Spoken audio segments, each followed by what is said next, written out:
All the projections say that the U.S., well, the North American grain harvest this year, this is soybeans, wheat, and most importantly, corn, is going to be a record. It's going to be the biggest harvest ever. And it's important because stocks are really, really low.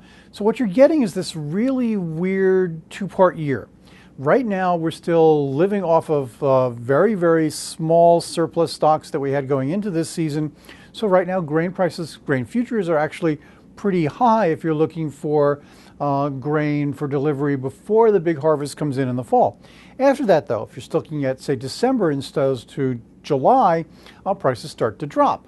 So I think that there's a possibility that what you're going to see right now is bad quarters for the immediate future for the companies that use a lot of corn. So we're talking about, or wheat or soybeans. So we're talking about for companies like McDonald's or companies that raise chickens. And then followed by a pretty good second half of the year as the cost of those raw materials come down. So let me give you a number of stocks to look for to see where this pattern happens. Even if you don't get the drop, think about the second half of the year. Even if you don't get the drop now in stock prices, think about the second half of the year when commodities get really, really cheaper, and we might get a pretty big earnings surprise. So look at McDonald's. MCD is the symbol. My favorite chicken producer is actually a Mexican company called Industrias Bachoco. They trade in New York under the symbol IBA, or they trade in Mexico City as Bachoco B, BACHOCOB.MM on Bloomberg. Since they're a chicken company, chickens are really, really fast growers. They eat a lot of corn.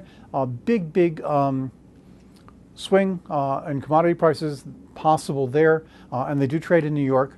If you can trade in Mexico City, and I think you probably can if you have a broker like Fidelity or Schwab. Another Mexican company to look at is Gruma, Gruma, symbol GRUMAB. .MM in Mexico City. They're the world's largest producer of tortillas and other flatbreads. So again, a lot of corn being used.